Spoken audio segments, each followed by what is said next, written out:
Hey guys, welcome back to my channel, and welcome to my Valentine's Day romance recommendations video.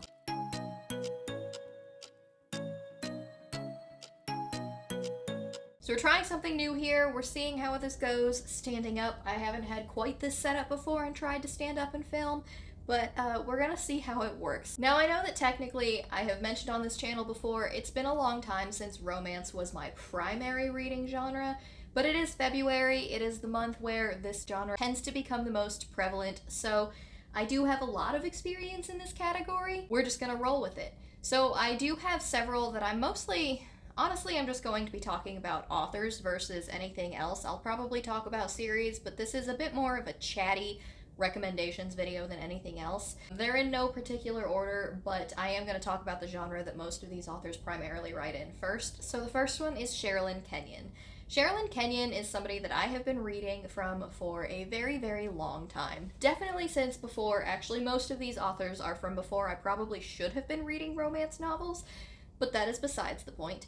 Sherrilyn Kenyon writes the Dark Hunters series. This is a series that perhaps is best known for being the series that Cassandra Clare got sued over, because there are a lot of similarities between Dark Hunters and Shadow Hunters. I'm not going to get into that whole thing. You can definitely look it up if you would like to know more. But I did read the Dark Hunters before I read the Shadow Hunters.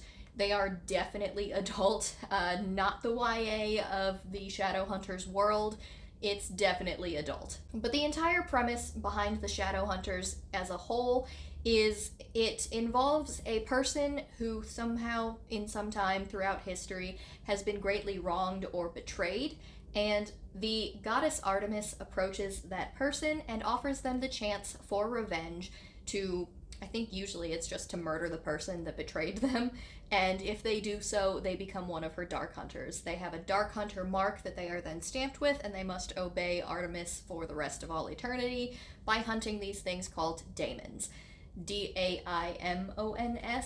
The daemons in this world are pretty much just vampires. I don't really remember what the intricacies of their curse are. I do think that it is a curse, though. I think that it's, like, in their bloodline. Like, if you are a daemon, you can only have daemons, and they, like, die at a certain age. Things like that. It's been a while since I read about them specifically, but the Dark Hunters can only be removed from Artemis's service if certain conditions are met. I think that she has to agree, and she's generally kind of a goddess-like Greek bitch and doesn't like to get rid of her playthings. But all of these stories revolve around different characters. Most of them are not real throughout history. Every single one of these books does tend to be around the 300 to 400 page mark. The love stories are great. The smut is great. There are werehunters as well that are shifters. There are dream hunters that have their own category. Daemons are covered. I believe there's dragon shifters. There's a whole specific part of the series dedicated to dragon shifters. Several of my favorite books, though, actually pertain to, the first one is Acheron, and he is kind of the leader of the Dark Hunters. He is the one that is their first point of contact to before they can get to Artemis if anything comes up, and he's the one who is the most beleaguered, I guess you could say, by Artemis. And his book was something like, it was at least double the size of all of the other ones. And you follow him because he's from, I believe, like, the BE kind of section of history. So he's super, super, super old, and he finally gets a romance story, and Acheron goes through some shit. I am just telling you. That book put me through the ringer. I cried multiple times, and when he finally finds his love story at the end of it, it's just phenomenal. So if any of that interests you at all, I definitely highly recommend picking it up. Her Were Hunters series is fantastic. Her Dark Hunters series is fantastic. I haven't read the Dream Hunters series yet, but I have heard good things. She also has an entire series called, like, the League, I want to say. I haven't really read any of those, but I have heard good things about them as well. So as far as paranormal romance goes, Sherrilyn Kenyon will always be at the top of my list. Another author that is at the top of my paranormal list is Katie MacAllister. Both of these have been fairly large in the mass market paperback era for a long time, so if you have heard of these before, sorry that they're not new to you, but that is where I started most of my romance reading journey, was picking out random stuff in grocery stores. So I'm just kind of carrying that love over to you, because I feel like a lot of the mass market published romances don't get as much love on BookTube. sometimes they're even generally like looked down upon, and I love these series so much. So Katie MacAllister has many series that she's written, and they're all paranormal, but my favorite two that I'm going to talk to you guys about are I believe her name is Aisling Gray. The very first book in the Aisling Gray series is called You Slay Me, and you follow Aisling Gray, who is a magical courier of sorts who has been asked to deliver a magical artifact to somebody in Paris. However, when she gets there, the person that she was supposed to deliver it to is kind of dead, and she is obviously very surprised by this. While she's standing there trying to figure out what to do, a very attractive man walks in, steals the artifact she was trying to deliver, calls her a demon lord, and talks about her as though she is his future mate. So this all leads down a road, but eventually she ends up summoning a demon in a Newfoundland dog form who goes by the name of Jim, who likes to go walkies all the time, and he wants to hump poodles, and honestly, he's just a talking demon in a Newfie form. He's hilarious. He's hands down one of my favorite parts of the entire series. They end up bonding, and technically Aisling is a demon lord, but she does end up falling in love with Drake, who is the man who robbed her while she was standing over the dead body of the person she was supposed to deliver to. You find out later on that he is in fact a dragon shifter, and that leads into a greater series of dragon love stories that Katie MacAllister has written that are honestly all really good. But the Aisling Gray series is at the top of my list as my favorite. The rest of the Dragon series as well, I do end up really liking that. There's a time travel series that I didn't quite love as much. She's written a couple of other contemporaries that don't involve any paranormal or romance at all. But the Aisling Gray it's honestly top notch in terms of fated mates trope, enemies to lovers one-sided enemies to lovers, I guess. She hates him and he's just trying to convince her to fall in love with him or whatever. And it's hilarious. If any of that sounded interesting, definitely give it a shot. Next is an author that I believe has written some contemporaries, but I think I've only read her fantasy romance series, and that is Melissa McShane. Now, I have read several of her different series that she's worked on. I haven't read them in their entirety, but the ones that I have finished, I have adored. And the first one is The Servant of the Crown. This involves a woman who is technically a part of the nobility in this fantasy, but very still kind of Elizabethan England kind of vibe, Victorian England kind of a thing. She is a part of the nobility. She ends up inheriting a title and all of that stuff, but all she wants to do is live in the town where she owns her property and bind books. Like, she wants to essentially be a book publisher. Something calls her to the capital. I believe she's required to be one of the queen's ladies in waiting for a short amount of time. Like, I think this is like a revolving position that they occasionally fill. And while she's there, she ends up meeting the prince, and he's kind of an asshole. I believe that there is fake dating in this one. I read it a long time ago, so I don't remember the ins and outs of the entire story, but I believe they end up fake dating.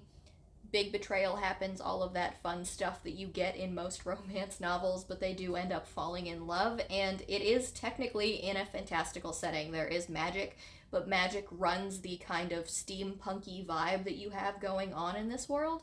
There is an entire series that follows this world and a lot of the nobility that is in it, and you see a lot of familiar faces throughout, and it was honestly such a fun ride. She also has a different series called The Extraordinaries, and once again it does take place in kind of a Victorian England type of setting. A different one though, and it is still fantasy, because The Extraordinaries, everybody in this world has the ability to, I believe it's wield some kind of element. It might just be like they have X-Men types of powers. I'm not 100% sure. But the main character, Eleanor, she is an extraordinary because she can wield fire. Her family just kind of wants to use her because her power is so special, and there is a person that is trying to get her hand in marriage so that he can control her and her talent.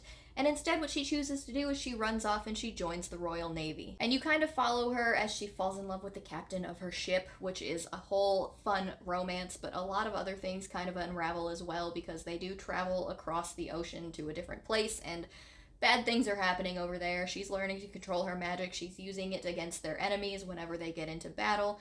It's a really fun ride. So if you haven't read anything by Melissa McShane before, it's not anything that you're ever really going to expect, and I have such a great time every single time I read them. The last author that is going to bridge the gap, I guess, between contemporary and fantasy romance is going to be Tracey Ward. I don't think that Tracey Ward is somebody that is talked about too much on BookTube. If she is, then that's great. I would love her to get some recognition, because the first one is technically, I guess, new adult. but it's the Seventh Hour, which is a standalone, and I'm kind of sad about that because I want more in this world, but it's essentially what would happen if very, very far into the future, the Earth slowed down its rotation, so that instead of turning an entire revolution in 24 hours, each hour kind of consists of like a chunk of a season of the year. So like their entire year is now divided into hours instead of into months or seasons or days. Because of this, in order to survive and stay in the warmer parts of the world, when it happened, some people went and hid in the mountains and some people took to the seas, and they have to kind of interact with each other in order to survive, but most of the time they don't ever see each other. Maybe it's like once a year or something whenever the people on the ocean come to like land. Otherwise everybody just stays under the mountains and they hang out and do their thing. So they don't really interact very much, and the people that are on the oceans travel the seas in order to follow the sunlight and stay where it's warm. And one day the main character is on a ship that ends up wrecking, and she washes to shore, and she ends up being rescued by the people that live in under the mountains, I guess you could say, and she has to live with them until the next time her people come to them to pick her up, which ends up being something like a year. There's a whole bunch of other stuff that happens. It's definitely, I don't think that there was really any magic. I don't think that it was sci-fi even, because it's kind of like dystopian, but like if society regressed because of all of this, which is why I'm saying it kind of bridges the gap between those two genres. But I did enjoy this immensely, and there is a romance in it. It's not an adult romance. I don't think there was actually any smut involved whatsoever, but it was a good read. If that sounds interesting to you, I definitely recommend it. Tracey Ward does, however, have a lot of other series that are equally awesome. She does a lot of contemporaries. She's got a lot of KU romances. I'm in the middle of reading one currently that is a part of her sports romance series. The one I'm reading is called Alpha Foxtrot, which follows, I believe, an offensive tackle who joins some kind of like Dancing with the Stars type show and falls in love with his partner, who is a former Broadway star. That's the only ones that I have read by her, but they were so incredibly good that I know that I want to go back and read her backlist whenever I can get around to them, because I enjoyed it so much. And I know for a fact that the sports series is adult. There is smut if that's what you're looking for. She has a bunch of other ones as well that are like dystopian. I think a couple of them are like the zombie type. There's definitely a couple of like quarantining away from the zombies things that happen. If that's what you're into, might be hitting too close to home lately, but if that's what you want, there's that as well. I'm gonna hit on historical romance really quickly just because I only have a couple of authors to talk about, but they are two of my favorite authors in the genre as a whole. The first one is Judith McNaught. I have seen a couple of her books mentioned before on BookTube in terms of romance, but Judith McNaught has written some books, both of the historical and the contemporary variety, that I have just fallen in love with and been in love with once again since long before I probably should have been reading these books. Now, unfortunately, Judith McNaught did pass away, I want to say back when I was in high school or college, so she will not be coming out with anything new, but her books remain some of my favorite romances that I have ever read, even if by now they are a little bit dated. She always writes really, really strong heroines and really, broody but amazing heroes in all of her historical romances and her contemporaries. But the historical ones that I love are Almost Heaven, which involves a woman whose parents passed away, and the man whose guardianship she passed into has never really acknowledged her existence and didn't realize how bad her situation was. And so she's kind of just trying to survive in her house with the few servants that she has and keep it afloat by herself, which, if you know, in Victorian England was not a thing that was very easy for them to do. And when he finally does figure out how bad of the situation it is that she is in, he does offer to marry her, and it is that forced marriage trope that we all know and love so well. And all of her books kind of take place in the same universe. So the other favorite historicals that I have by her, which are Once and Always and Double Standards, I believe there's a couple more that I really, really loved. Those are all my favorites though. They all do kind of have familiar faces because you recognize them from the other books that you've read. And then her contemporaries that are my favorite, there is one which is called Perfect, which involves a Hollywood action star whose gun accidentally went off when he was filming a scene, and it ended up killing his ex-wife, and he goes to jail for her murder. But he didn't do it. Somebody else is the one who loaded the gun, and he escapes from jail. And while he is on his escape, he actually ends up kidnapping somebody who was just traveling through the same, I think, gas station is what it was. He kidnaps her, and they go to this secluded cabin that his friends own as he tries to figure out how to prove his innocence, as she slowly realizes that he was actually innocent, and she, maybe a little bit of Stockholm Syndrome, which the author does address when she's writing this. It progresses from there. I'm not going to spoil any more of it, but if you want an emotional read, that one was phenomenal. I'm not going to go through her entire backlist and tell you all of the synopses, but if you like any of what I just said, definitely check out Judith McNaught's backlist, because her historicals and her contemporaries they're some of my all-time favorite books, and I think that they have some parts obviously have not aged as well as others, but for the most part, I think that they have aged pretty well. Another fairly bigger historical romance author that has definitely been seen on BookTube before, so this is probably not anything new, is Sarah MacLean. I've read the majority of Sarah MacLean's backlist at this point, and her historical romances are some of my favorite. They kind of throw out a lot of the tropes that you see in most historical romances. My favorite ones, I don't remember the specific name of the series, but I will pop the cover of the first one over here. It involves a group of people, again in Victorian England, who own a gaming hell. 4 people that own a gaming hell. Each one of them ends up falling in love with their respective person in different ways, but it all kind of revolves around this same gambling casino. That's not just a casino though, because there's a lot of other stuff that goes on there. Honestly, one of my favorite historical series of all time. She has other books that she's written that take place in the same area, but they don't really specifically revolve around this gambling hell that my favorite series is in, and those are also really, really good, but they're not quite at the same level for me. She has an additional series, and I think it's called The Bare Knuckle Bastards. I haven't quite delved into it yet. I've heard mixed reviews, but I do know that in terms of historical fantasy, Sarah MacLean is at the top of most everybody's list. Now, I do only have 2 contemporary authors that I wanted to touch on just to keep this brief, but that is first and foremost Mariana Zapata, because everybody loves Mariana Zapata. She is the queen of slow burn, and if you have not read anything by her, you're definitely missing out. It's true that her books do tend to be somewhere in the realm of 500 to 600 pages, but she's done it all. She has done sports romances. She has done motorcycle club romances. I believe that she has also done small town romance at this point, and every single one of them is fantastic. I will say that my absolute favorite by her is Wait For It, which involves the romance of a character that you first meet in The Wall of Winnipeg, but Wait For It's story is so good. The emotions that you feel when you're going through it are just all over the place, and no matter how many times I read that book, there is a certain scene in it that makes me cry every single time. Now, I am a little bit behind on hers. I'd say that she's got 3 or 4 books that I haven't read quite yet, but out of the ones that I have read, she definitely writes some of my all-time favorite contemporary romances, and I'm not usually one for a slow burn. I definitely prefer that we get to things a little bit quicker, and that is not necessarily the case for what happens in any of her books. But I have yet to come across anybody that doesn't like the ride that she takes you on. And next up is the queen of romantic suspense, at least in my world, and that is Karen Rose. I have mentioned Karen Rose many, many times on my channel. I was fortunate enough to be able to read arcs of her books in her Sacramento series last year, and it was honestly one of my dreams come true, because I have been reading Karen Rose probably since the 8th grade. I first started with Count to 10, which follows a serial arsonist, and you follow a fire investigator who falls in love with a cop.